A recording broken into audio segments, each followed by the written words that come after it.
से भरकर होता राष्ट्र धर्म। वंदे मातरम, वंदे मातरम, वंदे मातरम, वंदे मातरम, वंदे मातरम, वंदे मातरम, वंदे मातरम, वंदे मातरम। भारत भक्तों भारत फिर से वैभव पाए परम। भारत भक्तों भारत फिर से वैभव पाए परम। सब धर्मों से बढ़कर भाई होता राष्ट्र धर्म। वंदे मातरम, वंदे मातरम, वंदे मातरम, वंदे मातरम।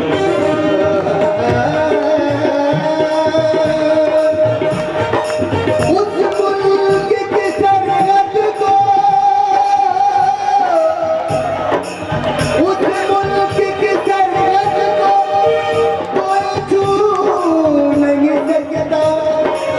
जिस मुल्क की सरहद पे निगहबान होती, हर तरह के जज्बात का ऐलान है आके। कभी शोला, कभी शबनम, कभी तूफान है।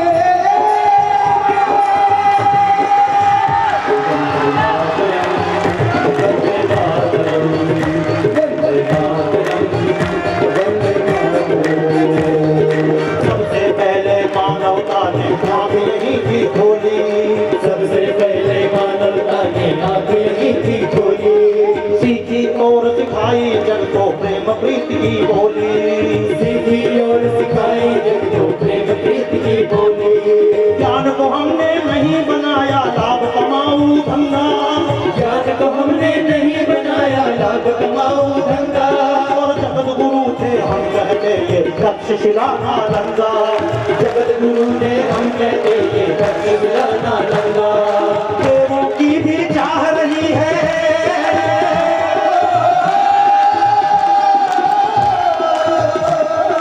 देवों की भी चाह रही है लेवे यहाँ जन्म।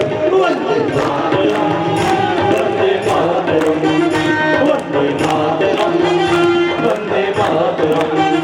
मेरे देशवासियों बोलो वंदे मातरम। मेरे देशवासियों बोलो वंदे मातरम। अच्छा, वंदे मातरम साथ तो गा सकते हो, तालियां तो बजा रहे हो, लेकिन अभी साथ वंदे मातरम पूरा बोल आप नहीं रहे हैं। भारत माता की जय जितना बोलना चाहिए। क्या आप सब जेएनयू से आए हैं क्या? ठीक है, सारे के तो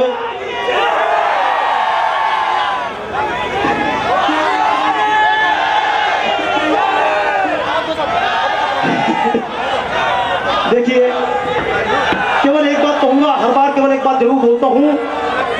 दुनिया में इतने देश हैं, अमेरिका है, जापान है, लंदन है, फ्रांस है। जब भी किसी देश के निवासी अपने देश की जय बोलते हैं तो हमेशा कहते हैं फ्रांस की जय, लॉन्ग लिव अमेरिका। केवल हम जब भारत की जय बोलते हैं हम कहते हैं भारत। अच्छा, जैसे आप बोलते भारत माता की जय, कभी आपने सुना क्या अमेरिका माता की? क्यों भैया? जब भारत माता हो सकती है तो अमेरिका भी हो सकती है, तो जापान चाचा भी हो सकता है, फ्रांस फूफा भी हो सकता है, लंदन मम्मी भी हो सकती है, पाकिस्तान पापा भी हो सकता है। लेकिन है क्या? अब भारत माता कहने का अर्थ क्या? आजकल तो लोग बोलते हैं भारत माता की जय क्यों बोले, और ये कौन लोग बोल रहे हैं जिनको गणतंत्र दिवस मनाने से परहेज था, वही लोग बोल रहे हैं भारत माता की जय क्यों बोले। लेकिन मैं आपसे भी पूछूं, जीण माता आपने देखी, रानी सती का चित्र आपने देखा, दुर्गा माता का चित्र देखा, भारत माता का चित्र भी देखा होगा। किसी के सामने प्रकट हुई होगी कि ले बेटा दर्शन दे रही हूँ, हुई क्या? तो फिर भारत माता कहने का अर्थ क्या? भारत माता कहने का अर्थ है, अगर बंबई में रहकर मैं कहता हूँ भारत मेरी माता, सीकर में रहकर आप कहते हैं भारत आपकी माता, केरल में, कश्मीर में, कन्याकुमारी में, उड़ीसा में, यहाँ तक कि दुनिया के कोने कोने में बसे देशों में जब कोई व्यक्ति बोलता भारत मेरी माता, तो याद रखना मेरे भाइयों, मेरी माताओं, बहनों, अगर हम सबकी एक है माता तो हमारा होना चाहिए आपस में कोई ना कोई। तो यानी भारत हम सबकी माई, कहने के लिए हम सब बहन भाई, पर हमारे और आप भी जो बड़ी बड़ी खाई, कहीं जाति की खाई, कहीं भाषा की खाई, कहीं संप्रदाय की खाई, फिर भी हम सब बहन भाई। बहुत नकली काम किया हमने, बहुत नकली झूठ बोली अभी तक। भारत माता की जय भी वैसे बोलते रहे, स्कूल में बोल दिया वैसे बोलते रहे। नहीं, एक बार संकल्प लेना, जैसे अपना भाई संकट में हो और रात को हमको नींद ना आए, हमारी बहन संकट में हो, हमको नींद ना आए, हमारी बहन तरफ कोई आंख उठाकर देखे, हमारा खून खोल उठे। जब तक देश में रहने वाले, भारत को माता कहने वाले किसी बहन के साथ बलात्कार हो, बदतमीजी हो और आपका खून ना खोले, समझना आपने सही ढंग से भारत माता की जय नहीं बोली है। अगर कोई व्यक्ति भूख से मर जाए और आप माता के सामने 56 भोग लगाते रहे, ऐसे भोग का कोई अर्थ नहीं है। इसलिए याद रखना, ये जो कार्यक्रम जितनी देर कर रहा है, जितनी देर आप बैठ पाएंगे, आपसे एक अनुरोध अवश्य कर दूं, ये कार्यक्रम अगर आप इस चक्कर में आ गए हो, कोई भगवा कपड़े वाले आ रहे हैं, महाराज जी आ रहे हैं, स्वामी जी आ रहे हैं, सुमेधानंद जी आ रहे हैं, ये आ रहे हैं, बाबा जी आ रहे हैं, सारे भगवा कपड़े वाले आ रहे हैं, कोई ना कोई स्वर्ग पाने की टेक्निक बताएंगे, तो आप बिल्कुल गलत फहमी में। देखो भैया, अपने से जापान के बारे में पूछना, लंदन के बारे में पूछना, अमेरिका के बारे में पूछना, शेखावाटी भी 8-10 बार पहले आया हूँ, यहाँ के बारे में पूछना, झाबुआ के बारे में पूछना, केरल के बारे में पूछना, आसाम तो जाना होता हर बार, पूरी दुनिया के बारे में पूछना। जहाँ जहाँ गया हूँ थोड़ा बहुत बताऊंगा, लेकिन आपको स्वर्ग और नरक के बारे में बिल्कुल नहीं बता पाऊंगा, क्योंकि मैं वहाँ आज तक गया ही नहीं। स्वर्ग मिलेगा इसी वास्ते हमने हरदम दान किया, स्वर्ग मिलेगा इसी वास्ते हमने हरदम दान किया। कहा गया उसको ना समझा, आंख मीच कर मान लिया। मंदिर ऊंचे बनवा करके स्वर्ण कलश चढ़वाए थे, फर्शों में हीरे मोती माणिक पन्ना चढ़वाए थे। आंख मीच कर सोचा हमने पाप हमारे छूट गए, आंख मीच कर सोचा हमने पाप हमारे छूट गए। और आंख खुली तो देखा उनको चंद विधर्मी लूट गए, आंख खुली तो देखा उनको चंद विधर्मी लूट गए, आंख खुली तो देखा उनको चंद विधर्मी लूट गए। टूट गए देवालय जिनको श्रद्धा से बनवाया था, टूट गए देवालय जिनको श्रद्धा से बनवाया था। फिर कहना कवियों ने ना अपना धर्म निभाया था। हम बोलेंगे गीत ये हमने बार बार दोहराया था, हम बोलेंगे गीत ये हमने बार बार दोहराया था। गीत गाते रहिएगा। मैं तो देखता हूँ ना, दिल्ली में परेड निकलती है और एक एक बच्चा गीत गाता है। कुछ बात है कि हस्ती मिटती नहीं हमारी, सारे जहां से अच्छा हिंदुस्तान हमारा। हम बुलबुले हैं, बुलबुले का काम क्या कोई पकड़ के मार कर खा जा। हम सबकी हालत हो गई। कुछ बात है कि हस्ती मिटती नहीं हमारी, हमारी तो हस्ती मिटी ही नहीं। अरे जिसको कहते हैं गांधार, अफगानिस्तान का नाम था गांधार, महाभारत की रहने वाली गांधारी अफगानिस्तान की थी। ये अफगानिस्तान जहां तालिबान है, कभी हमारे भारत का हिस्सा था।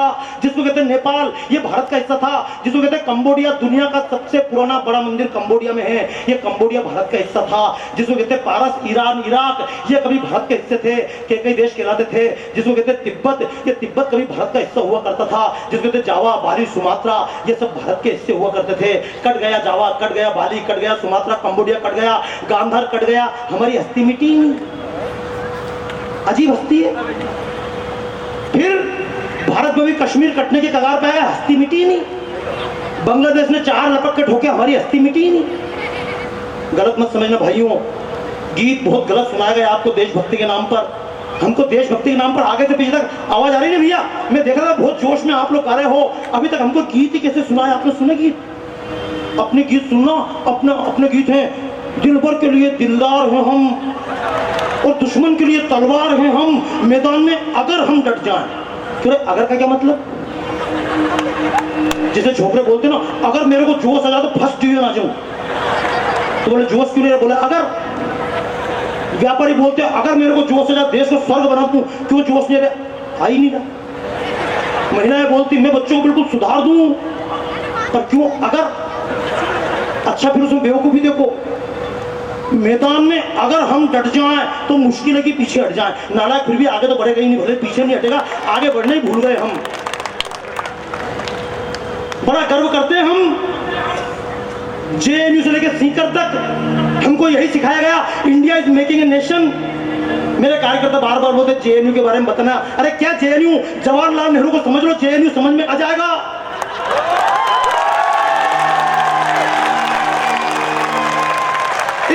नौजवान भारत माता को गालियां दी गई, क्यों नहीं बोला?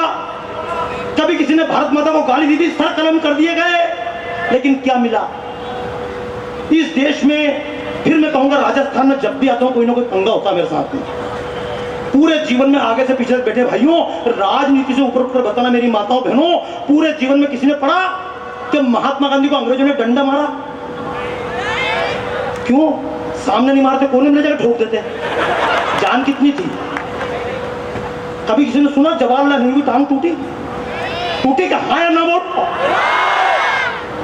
जिन्होंने कभी आजादी के इतिहास में डंडा नहीं खाया, जिन्होंने एक रेट की जेल में बैठ के मक्खन अंडे खाए, उनके नाम से हमने 1 से लेकर 1000 तक के नोट चलाए, लेकिन जिस भगत सिंह ने भारत माता की जय बोलते फांसी खाई, उसके नाम से हमने 500 का नोट नहीं चलाया।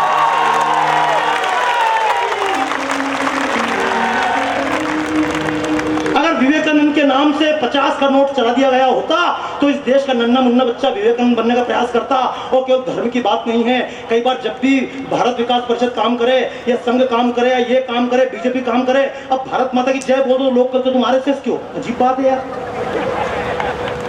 मतलब वो भी हमारा कॉपीराइट हो गया। जब भी भारत माता की जय बोली लोगों को चिढ़ाती, तुम भारत माता की जय क्यों बोल रहे हो? दोस्तों, हमको भारत माता की जय बोलना सिखाया कहां गया? अब तो बार बार बोलते हैं सावरकर। अरे सावरकर का 10% भी तुमको डंडे पड़ गए होते तो अभी तक देश छोड़कर भाग गए होते। जहां से कपड़े धुलाकर मंगाते थे पेरिस से, जवाहरलाल नेहरू, उनकी संतानें वापस वहीं पहुंच गई होती। केवल एकमात्र क्रांतिकारी दुनिया में। लोग मुझसे पूछते हैं बाबा जी इतना तीखा क्यों बोलते हो? कोई मेरे बाप को गाली दे मैं ना बोलूं, कोई मेरे देश के लिए प्राण देने वाले का अपमान करे और मैं ना बोलूं, मेरा खून इतना पानी नहीं हुआ है। जिसकी पुस्तक क्रांतिकारियों की गीता कहलाती थी, जिसकी पुस्तक क्रांतिकारियों की गीता कहलाती थी, जिसके नाम से सारी अंग्रेजी सत्ता थर्राती थी, अंग्रेजों ने जिसके आगे पुनर्जन्म स्वीकार किया, पूरे विश्व के इतिहास में एकमात्र क्रांतिकारी है जिसको 2 बार आजीवन कारावास हुए, 2 लाइफ। अंग्रेजों ने जिसके आगे पुनर्जन्म स्वीकार किया, 2 आजीवन कैद का उसकी निष्ठा को उपहार दिया। लानत है इस आजादी पर सावरकर जिसमें कैदी, लानत है इस आजादी पर सावरकर जिसमें कैदी। अंग्रेजों ने काला पानी दी, हमने जेलें दे दी। जब अंग्रेज थे, अंग्रेजों ने सावरकर को काला पानी में डाला, और जब देश आजाद हो गया, हमारी सरकार ने फिर उठाकर जेल में डाल दिया सावरकर को। दुनिया की रंगीन छटाओं को जिनने ठुकराया था, दुनिया की रंगीन छटाओं को जिनने ठुकराया था, स्वतंत्रता के चरणों में अपना सर्वस्व चढ़ाया था। मिले देश को आजादी इसलिए सभी दुख झेल गए, और हम जी पाए इस खातिर वे खेल मौत का खेल गए। वन वन रहे भटकते जीवन में ना सुख उठाया था, और स्वर्ग सरीखा भारत होगा ऐसा स्वप्न संजाया था। टूट टूट के बिखर गए जितने भी स्वप्न संजोए रहे, पहले दास कबीरा रोए अब बाबा भी रोए रहे। दोस्तों, एक मन में संकल्प लीजिएगा, अब जब भी भारत माता की जय बोलने का मौका मिले तो पीछे हटने की बात। पर अगर तुमने भारत माता की जय बोल दी, कोई पार्टी तुमको टिकट देगी, फिर क्या करोगे? अगर राजनीति करना है तो भारत माता की जय मत बोल देना। भारतीय जनता पार्टी छोड़ के और पार्टी तुम्हारे साथ आने वाली नहीं है। तो याद रखना, अपना कैरेक्टर बनाना है या अपना भविष्य बनाना है, ये एक बात सोच लेना। क्योंकि मैं बात कर रहा था भगत सिंह की, बात करते करते रुक गया। जैसे आप इतनी संख्या में यहाँ आकर बैठ गए हैं, एक समय देश में, पंजाब में, ये हमारे देश में जिनने हमको सिखाया, हमने आज तक किसी पे हमला नहीं किया। अरे डूब मरो कायरो, सबने हम पे हमला किया। गलत है क्या? पाकिस्तान ने हमको मारा, बांग्लादेश ने हमारी जमीन दबा ली, इसने दबा ली, उसने दबा ली। हम बड़े गर्व से कह रहे हैं हमने किसी को नहीं मारा, सबने हमें ही जूते मारे। ये गर्व की बात है, शर्म की बात है। पर शर्म की बात ऐसी है, कहाँ राजनीति होती है? जिन्होंने कभी जीवन में डंडा नहीं खाया, उनके नाम से नोट चले तो सही बात है। अन्ना हजारे ने 10 दिन अनशन किया, 12 दिन तक गवर्नमेंट पांव में पड़ी रही, और बाबा रामदेव को 4थे डंडे पड़ गए। क्यों भैया इतनी सेटिंग? जो बाबा रामदेव को डंडे मार सकते थे, वो अन्ना हजारे को भी 4 टिका के भगा सकते थे, लेकिन क्यों नहीं टिकाया? सेटिंग थी। बाबा रामदेव का आंदोलन चला, भ्रष्टाचार के विरुद्ध आंदोलन चला, एक पिन मारी, सारी हवा निकल गई। हम तो मरने के लिए पैदा हुए दोस्तों, इसलिए संकल्प लेना। गीत गाते हुए जब भी मौका मिले, एक बार पंजाब में अपने नेताओं ने, सफेद टोपी धारी वालों ने जनता को बुलाया, आ जाओ आ जाओ, अनशन करेंगे। पंजाब में, अमृतसर में अनशन करेंगे। जैसे आप बैठे हुए हैं, जनता अनशन करने के लिए आकर बैठ गई। क्या हुआ? स्वागत हुआ नहीं। एक अंग्रेज था ओडायर, ओडायर अपनी सेना लेकर आया। ओडायर ने कहा फायर। आप सबको इतिहास पता होगा, शांतिपूर्ण लोग आंदोलन कर रहे थे, फायर चलने लगा, गोलियां चलने लगी, लाशें बिछ गई, कुएं के अंदर लाशें डाल दी गई। फिर क्या हुआ? इतने लोगों को मारने वाले ओडायर को किसी ने गलत बोला? महात्मा गांधी ने गलत बोला? जवाहरलाल नेहरू ने विरोध किया? अंग्रेजों ने विरोध किया? नहीं। उस ओडायर को लंदन बुलाया गया और लंदन में बुलाकर उसका सम्मान किया गया। ऐसे मंच पर बैठा हुआ था ओडायर, सम्मान किया गया। पत्रकारों ने पूछा, ओडायर इतने लोग कैसे मर गए? ओडायर ने कहा, मेरे पास गोलियां कम थी इसलिए कम मरे, 900 मरे। अगर ज्यादा गोलियां होती ज्यादा हिंदुस्तानियों को मारता।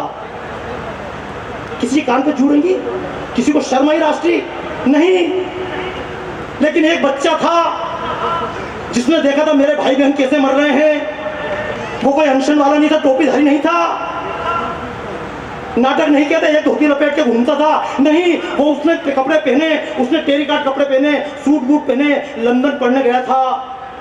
और जब लंदन में ओडायर का सम्मान किया गया, अंग्रेजों ने कहा, ओडायर तुमने इतने लोगों को कम 600 को क्यों मारा? उसने हमारे पास गोलियां कम थी इसलिए 600 लोगों को मारा। वो नन्हा सा बालक मंच पर चढ़ा, ओडायर कुर्सी पर बैठा हुआ था। उस बालक ने चढ़कर मंच पर कहा, ओडायर अरे कायर, तेरा सम्मान ये अंग्रेज क्या करेंगे, तेरा सम्मान मैं करूंगा। अपनी जेब से पिस्टल निकाली और एक के बाद एक 6 गोलियां ओडायर के सीने में उतार दी।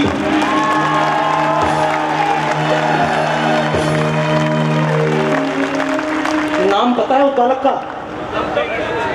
कुछ बच्चों ने बोल दिया उधम सिंह, लेकिन बाकी बच्चों को उधम सिंह का नाम पढ़ाया गया? क्या दिल्ली का एयरपोर्ट उसके नाम से रखा गया? जैसी तमाम तरह की योजना चल रही, ये रहेगा वो रहेगा, मरेगा। गलत बोल रहा हूं क्या? उनने कभी उस पर किया? ये जितने टीवी चल रहे हैं, खास तक और रणजी टीवी, एनडीटीवी, मुझसे ऐसे निकला, वो तो टीवी ऐसा, उसमें सबने ऐसे ही काम किया। किसी ने 3 घर बसाए, किसी ने 4 के घर बिगाड़े, उनने सबने काम ही मिलकर यही किया है। इन टीवी चैनल कभी उसका नाम बताने की कोशिश की? नहीं भाइयों, देखो मैं गीत गा सकता था, मैं बात करता।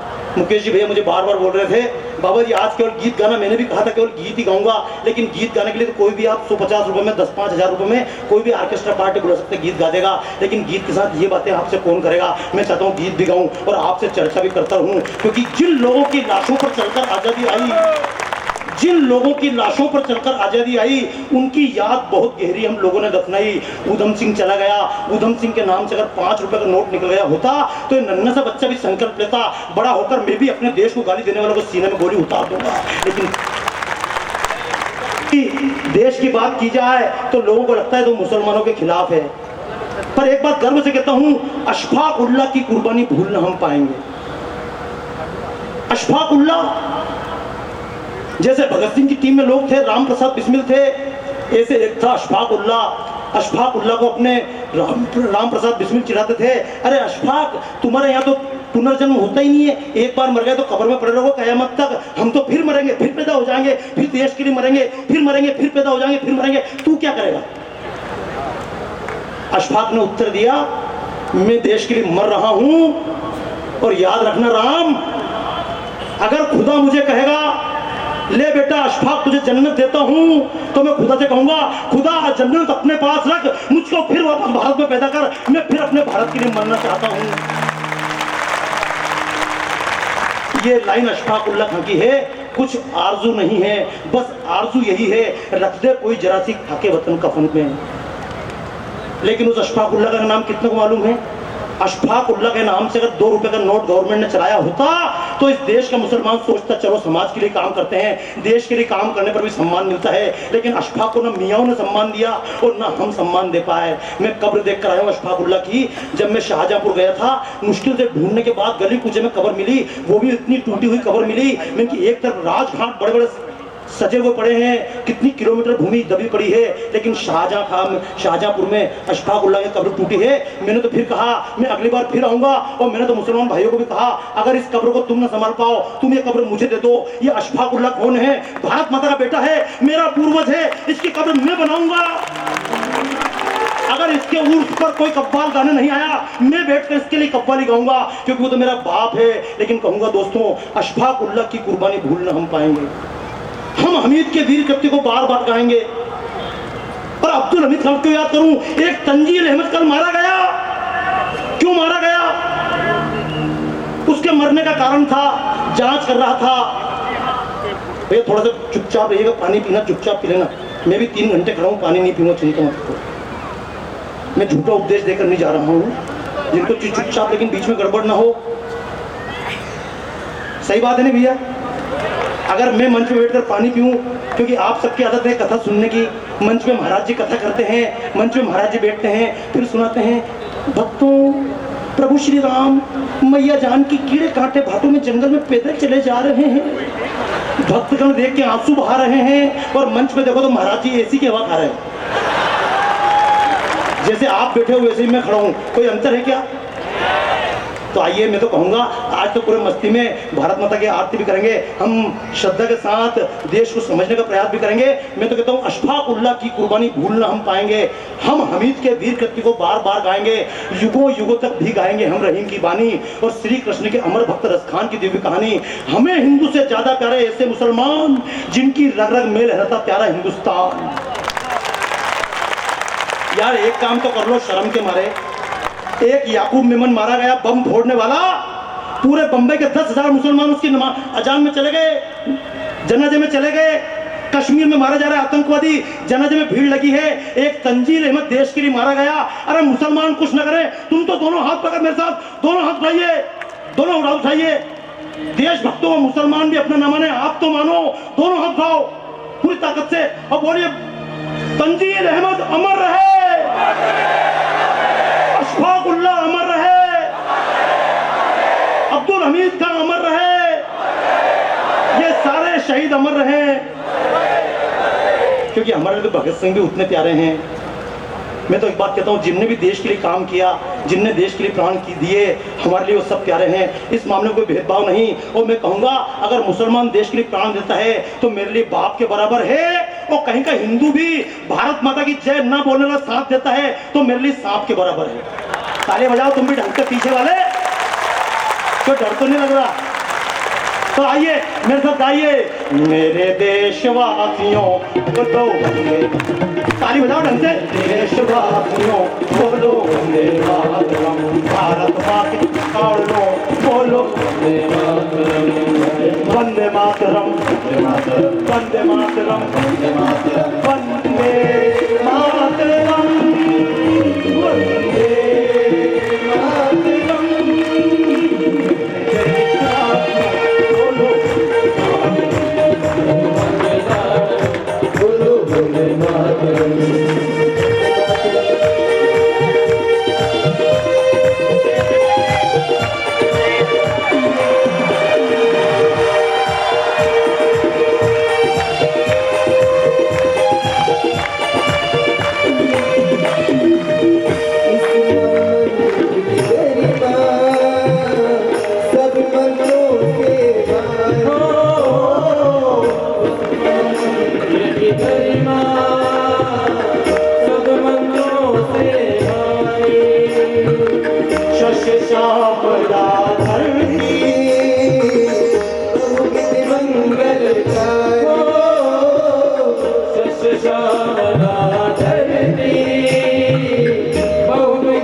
किस भला की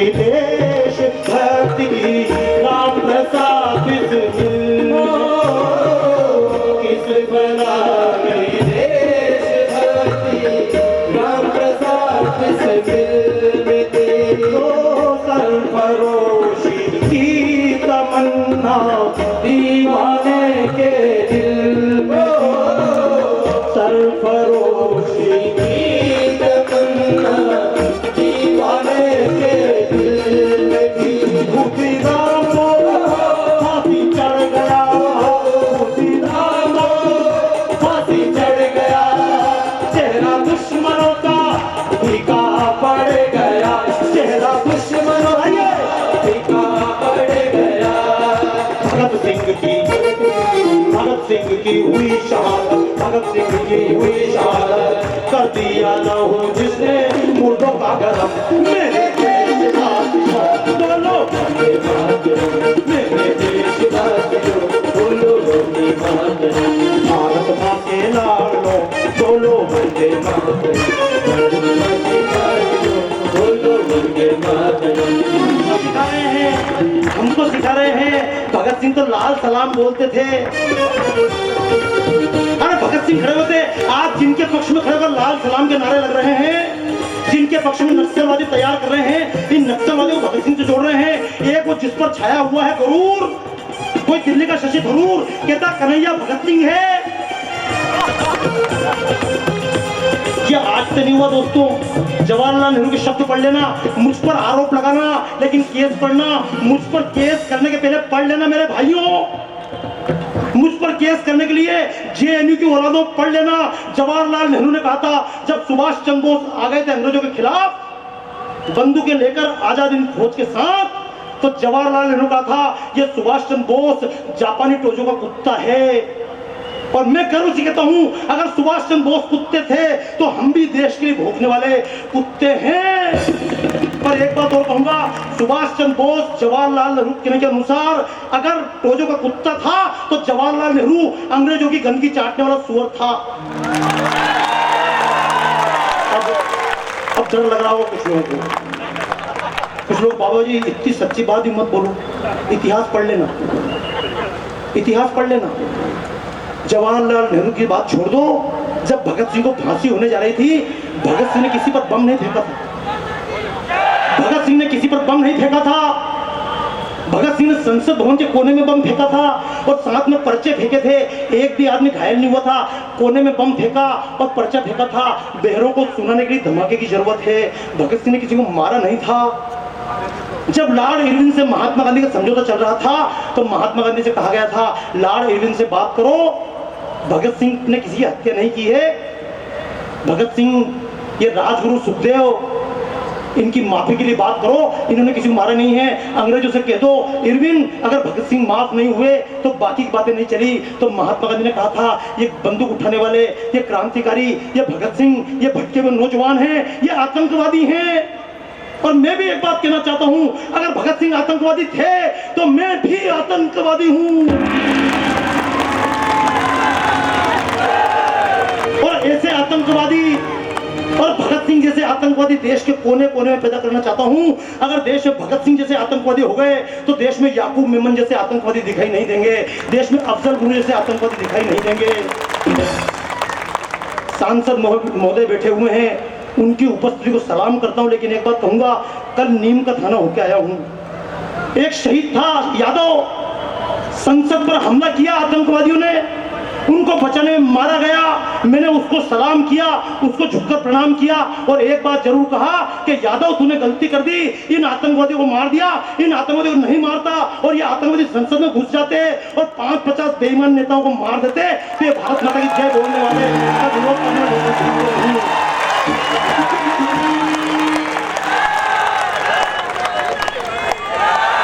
लेकिन जितने प्रेम से आप बोलो ना भारत माता की जय, बाहर निकल के बोलते ना, जो नहीं बोले भारत माता बोले थे। इस समय समस्या यही है कि जो देश से प्रेम करते हैं वो तो इस गाल पर झापट मार बोले यहां भी मार दे। अरे मैं एक बात बताऊंगा, आप तो सालासर के पास में रहने वाले हो। और सालासर कौन थे? राम जी के एक बंदर थे, महात्मा गांधी के भी 3 बंदर थे। ना काम किया ना धाम किया, क्या पता रोटी भी कहां से खाते थे। एक ने आंख बंद कर ली, बुरा मत देखो, एक ने कान बंद कर ली, बुरा मत, और एक ने मुंह बंद कर लिया, बुरा मत देखो, बुरा मत बोलो। अब मैं एक बात कहूं, तीनों बंदरों ने अपने काम कर लिए। ये गांधी जी के 3 बंदर हैं। अगर किसी महिला से बलात्कार होता है, आंखें बंद कर लो। कोई गाली देता है, कान बंद कर लो, बुरा मत सुनो। राम जी का एक बंदर जोरदार, पहले बुराई ढूंढो, कोई गाली दे रहा हो तो सुनो और बाद में लठ उठा के हनुमान जी महाराज की और सालासर वाले बालाजी की। देखो यार एक बात सुनो, नववर्ष मना रहे हैं, भारतीय नववर्ष, ये भारतीय नववर्ष हो या हिंदू नववर्ष हो, कभी सब गाना मेरे साथ में, जितने बैठे हैं आगे से पीछे तक सब गाना, छोटे बच्चे से लेकर महिलाएं गाना, सब लोग गाना। क्योंकि कभी कोई मुसलमान मुझसे कहे मुझे गाना नहीं आता तो मुझे शर्म, कभी कोई क्रिश्चियन कहे आई कांट सिंग तो मुझे शर्म नहीं आती है, कभी कोई यहूदी कहता है मैं नहीं गा सकता मुझे शर्म नहीं आती, क्योंकि मुसलमान कहे मुझे गाना नहीं आता तो मुझे कोई शर्म नहीं आती, क्योंकि मुसलमान के दादा अब्बा पैगंबर साहब ने कभी ढोलक बजाई थी क्या? कभी कोई क्रिश्चियन कहे मुझे गाना नहीं आता तो कोई बात नहीं, जीसस क्राइस्ट ने कभी गाया क्या? कभी सुना जीसस क्राइस्ट ने बंसी बजाई? कभी कोई यहूदी कहे मैं नहीं बजा सकता तो तेरे जोसेफ ने कुछ नहीं बजाया, लेकिन तुम इतने सारे हिंदुओं मैं नहीं गा सकता हूं, डूब मरो। अपनी सरस्वती जी वीणा बजाती कि नहीं बजाती है? जोर से बोलो हाँ, ऐसे मत करो हाँ, जैसे बाबा रामदेव सुबह सुबह कपाल भाती होते ना, ऐसे ढंग से बैठो, कमर सीधी करो, है ना, और कमर सीधी करके एक कपाल भाती जोर से करो हाँ। सरस्वती जी वीणा बजाती है, कृष्ण जी बांसुरी बजाते हैं, नारद जी बीन बजाते हैं, शंकर जी डमरू बजाते हैं, सब कुछ ना कुछ बजाते हैं।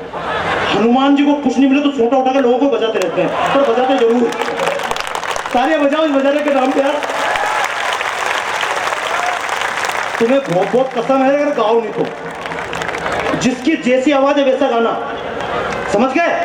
आड़ी आवाज है आड़ा गाओ और सीधी आवाज है तो ये आवाज किसकी देन है? सुना ऊपर वाला भुगत। अगर आवाज खराब है तो भगवान के सामने जोर से गाओ, अरे भुगत। पर हम करेंगे, ये नववर्ष मनाएंगे, नववर्ष में आएंगे, आप सब बैठेंगे, अच्छे कपड़े पहनेंगे, एक दिन भारत माता की जय जयकार करेंगे, और कल जाकर सुबह सुबह कोलगेट के बिना बेवकूफ मत बनना, बेवकूफ तो बन ही रहे हो, कोलगेट लगाओ नहीं तो दांत सड़ जाएंगे।